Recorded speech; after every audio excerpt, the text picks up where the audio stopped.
So here is phase 2 of my first gardening efforts. Phase 1 was to get all this cardboard around the community, take all the tape off, take all the glue off, all the stickers, laid all that down over the grass in most places, made these garden beds. Phase 2 was to get, I think I got 20 yards total of organic compost. I was only intending to get 12, but I got 8 for free because I found some painted wood in the first load. So they gave me 8 more yards for free, and that's why you'll see all throughout the backyard and the property now I've kind of scooped it really heavy on the grass. And these beds, instead of the intended 6 inches for a no-dig bed, I put probably 2 feet. So I've still got my peach tree growing. I kind of dug out little holes around these because I don't think you want to get the trunk wet and soggy so they'll rot. Got a pomegranate. Got my goji berry. It's coming back. It's starting to get some leaves after it shed all its leaves in July. And then over here, this will show you what the soil looked like originally when I dug all the grass out. I've got this caliche. It's just limestone. It's like concrete. You have to go at it with a digging bar. And what I did here was I did not put compost, or at least not on the middle row. I've got some on that outside row by accident because it was windy that day, I guess. But I want to plant some hairy vetch and see if it really does indeed improve your soil like the claims say. And I'm just going to let that grow in the soil that I had. And I was surprised it even sprouted, but it did for certain. I mean, that's probably all the seeds that I put in there is probably 90% germination rate. They're all sprouted, they're growing, and I'll see what the condition of the soil is, after a season. And I'll take all that and I'll put it in the compost. I'm probably going to do another section like that and put some winter peas and see how that works, because if I had to go survive and the apocalypse occurs or civil war breaks out or whatever hell breaks loose that's lurking, then I can go out in the wilderness and start a garden like so without having to order 20 yards of compost. And then I used to have just one raised bed that I built out of 8x10s from Home Depot. I filled that with compost. It's got some of my own compost from just yard clippings and weeds and whatnot, and then the bought compost. And on here I've got earth boxes. I put 4 on top of each raised bed. The earth box is a friend of mine. His name is Chad. He's doing really good with them. He's got like 12-foot plants coming out of some of those boxes. So I figure while I'm waiting for all this compost to rot down, and I can't plant in it probably till spring, I'll grow out of these earth boxes. The earth boxes are kind of expensive, but if you figure out the fertilizer they use and buy that separately and get them without the casters, you can get them pretty much half price. And we'll see how those work. So in here I got some spinach. I got some kale starting. The cucumbers look like they're really happy. I think they're going to make it. It's like 90 degrees today. I got spinach here. Some of the spinach is yellowing on the leaves. I don't know if that's because it's hitting... Earthbox tells you to put fertilizer in a trench in the center. So there's like a trench dug down in the center where all the fertilizer is, and maybe the roots hit that fertilizer and that's making it yellow, or maybe it just doesn't like the amount of water. I don't know, but this system is supposed to be kind of dummy proof. They put the cover over it. It's supposed to get the perfect amount of water. It's got a reservoir in the bottom, and you fill it up in the top, and then as water evaporates it hits this and it keeps moist. If there's too much water, it comes out of these holes over here, and that reservoir will hit that hole and it'll overflow. So it's supposed to keep the perfect amount of water, and that's why people have such success with them. Got a fig tree over here. I kind of laid all the excess compost around. I was like, well, am I going to do another bed or what? I didn't really want to do more cardboard, lay the bricks and whatnot, so I just threw the excess compost there. It can lay there till I figure out, do I really want to go gather more cardboard, take the tape off, put the bricks down, or just leave the compost and see what happens? Maybe the grass will grow through and maybe it won't. I don't know. We'll see if I get more energy. But after laying 20 yards and planting all this stuff within, I think, maybe 2 or 3 weeks, I want to take a nap. So I've got more earth boxes. I've got some stuff that I ordered on the way that I'm going to try. I think I ordered some squash, some various herbs, some different kinds of lettuces, some different kinds of kales, various winter things that are supposed to grow in Texas. And those will be in the mail shortly. I'll sprout those and put them in there. I put lettuce. I went ahead and put it in. I don't know if it's too early. It's going to be 90 degrees within a couple days of this week, and then it's supposed to go down to 70 and 80. I figured I'll go ahead and put some in. As you see, I've got plenty more. Like, I have trays like that in the kitchen of lettuce, and the over here I've got, what is this? This is Brussels sprouts and broccoli. I've got trays like that. So if 8 die, I'll just put 8 more whenever it cools down. And here I put the Brussels sprouts. I'll probably scissor up one more, put the broccoli in, and just see how it does over the next couple days.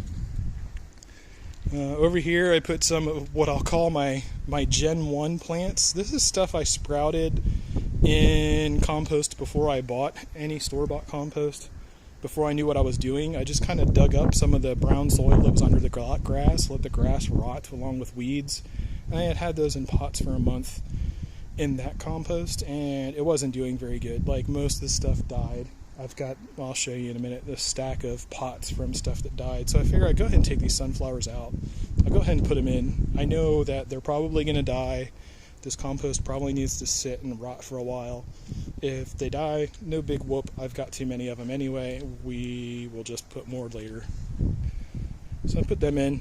We'll see what happens. It's supposed to storm the next couple days. Maybe they'll make it, maybe they won't. I did a test over here. This is the actual compost bin where I got stuff rotting, and I've got a bunch of coconut coir, and this is what the other stuff was planted in. It's just, it's crap. Nothing grew in it. And the coconut coir, like, I had stuff planted in that, but I guess there's no nutrition in that. Even if I put fertilizer over the top, it was just too late. So I just threw it all in the compost bin. But over here you can see I put a sunflower under the drainage hole of one of the earth boxes, just for fun. And I want to see if it lives in the compost. And so far those have been there a couple weeks, so I put those other ones over there on that side of the yard. I put those in today. We'll see if they live or not. Here's some flowers that my neighbor gave me, surrounded by some green onion I bought at the store, used and replanted. Another flower a neighbor gave me, more green onions. And here is more Gen 1 flowers. These are salvia, I think they're called. Some kind of seed I ordered. And they're growing in that stuff that I was talking about. Like, this is really, it's hard. So these have been in here a month. They're not doing very much. Most of them are pretty floppy. I don't expect much out of them. They'll probably keel over and die at some point if I don't get them in the ground. Or maybe even if I do, I don't know. A table I built. I've got, various supplies and pots over there. I'm trying to put all this stuff. This is all my Gen 1 stuff in this crappy soil. I got some basil. I've got cucumbers. I've got some lantana that I tried to take cuttings of and grow. This one's flowering already. This one is not so happy, but there are some little teeny leaves. Maybe he's going to grow leaves and make it. I don't know. More sunflowers, some kale in those pots, some cilantro that's doing really bad and it's very unhappy because it's 90 degrees and they didn't grow up with good light. Got my little water pump with my 500-gallon water retainer, rain collection. We'll go to the front yard. But yeah, let me just see if I can do a sweeping view. This backyard was just this bed last time I showed my backyard. And now I've got this bed. We'll just do a walk. That's a good 20 or 30 feet by 3 or 4 feet. And I've got this bed. Be careful not to walk on the hairy vetch there. It's another 20 or 30 feet by 4 feet. I've got these two bushy flower things that I forget the name of that started with a T that are native to Texas that I put in just for the hell of it because guy at the nursery told me they would do good. And then I've got this bed. This is another 20 or 30 feet, probably about 4 feet. I plan to put 2 more rain collection tanks here, probably 2 more 500 gallons. They're going to connect to my gutters up there. So I just put a bunch of the dirt that I had dug out, and I'll spread that and try to make it flat. That's why these stones are here too. I'm going to try to put those rain collection tanks. You can see I spread compost all throughout the house. I am wondering, I had read that you can plant mint and it will make the termites not so interested in crossing that barrier. But if you do plant mint, then it's supposed to be very invasive and spread everywhere. I'm wondering maybe if I could just like dig some containers down into the ground and surround the bottom of the house with mint, and then termites won't, and ants and other pests won't be so interested in crawling up into my wall here. I don't know. Let me know what your ideas on that are. But yeah, continue on to the front yard.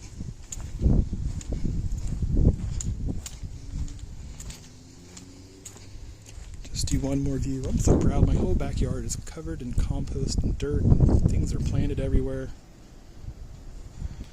Look at all this work I did, guys. I'm gonna go to the front yard. Everything is covered. I'm trying to put up mesh to keep rabbits out. That is still a work in progress because I absolutely hate that chore.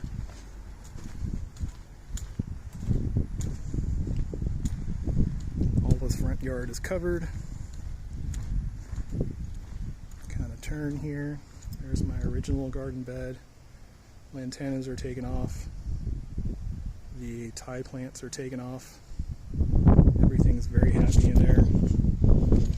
I think this is the black-eyed Susan that was like leftover from a year or 2 ago and decided to regrow. Got foxtails in there. Mexican petunias. I forget what that one is called. Mexican sage, maybe? I don't know, but the bumblebees love it. Like, they cannot get enough. And I really like, look at this one that's healthy. The color of it, it's like an electric purple. It really goes good against the red. I'm digging it. And I've got this bed alongside the driveway. You know how good we're doing with the sun. But yeah, I planted some of those Gen 1 flowers. Keep on calling them Gen 1. I just put them in. We'll see if they live. I think this stuff has to rot down before anything grows in there. Maybe all this stuff will die. If so, we'll buy more. And then we got crepe myrtles that are doing okay. All of the scale is gone now. Didn't have to spray them or do anything. Just kept on hitting it with the hose until they all left. Here's a wide view. Yeah, I'm putting all this compost on the lawn in hopes that I don't have to water the lawn as often in the 100-degree summer, and that it gets healthier and can retain more water, have more life in it, get more nutrients, and everything will be green. I mean, really, if you think about it, people coming and spraying your lawn with fertilizer and cutting it for you and putting all the herbicides and fungicides and everything else, I think it's like $100 a month.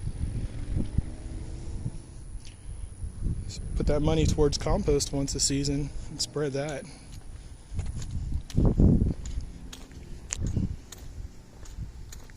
And I got this other bed over here.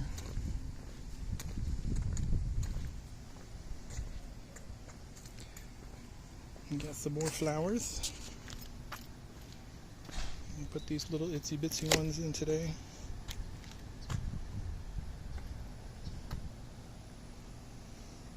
And that's it. I keep on hosing this down every morning when I wake up. And I'll just show you the inside operation. Except the door is locked.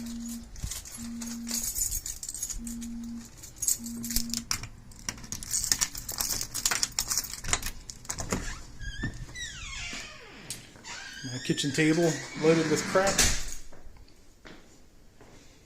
and fertilizers and all kinds of stuff, and then I got my racks with all the seedlings growing. These are the cucumbers. Those are all Gen 1 cucumbers that I took out of that soil and I put it in black gold potting mix and then gave them fertilizer. This kale, same thing. These are goji berry seeds that I got from the berries from the goji berry plant that have sprouted that are still in that Gen 1 crappy dirt. Like, look, that stuff it dries out and it's so hard and it's got so much wood in it. It's crap. Lettuce, that's still in that first batch of dirt. But after I put fertilizer, like, these lettuce woke up.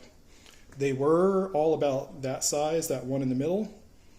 And now they're all perking up now that I put the fertilizer in. And then I got peas. These are really ready to be planted outside, but you know, it's going to be 90 degrees at least twice more this week. I think these would all just die if I put them outside. So I'm going to wait. That is the one thing I will wait on putting outside, because I don't have any more pea seeds. I'm all out. And then I got more flowers. They're also in that black gold potting mix. And then I've just got empty containers of black gold potting mix waiting for things to be put in. I've got a mason jar with some beans that I'm hoping will sprout. So maybe I could try growing beans. I know you're supposed to grow beans in the summer, but it's still hot. Maybe these will grow, maybe they won't. What are beans? They're like $1, so we're going to try anyway. And that's it, guys. So there's my little garden update on my operations. If you have any hints or tips or you see things that I'm doing wrong, let me know. And I'll talk to you later.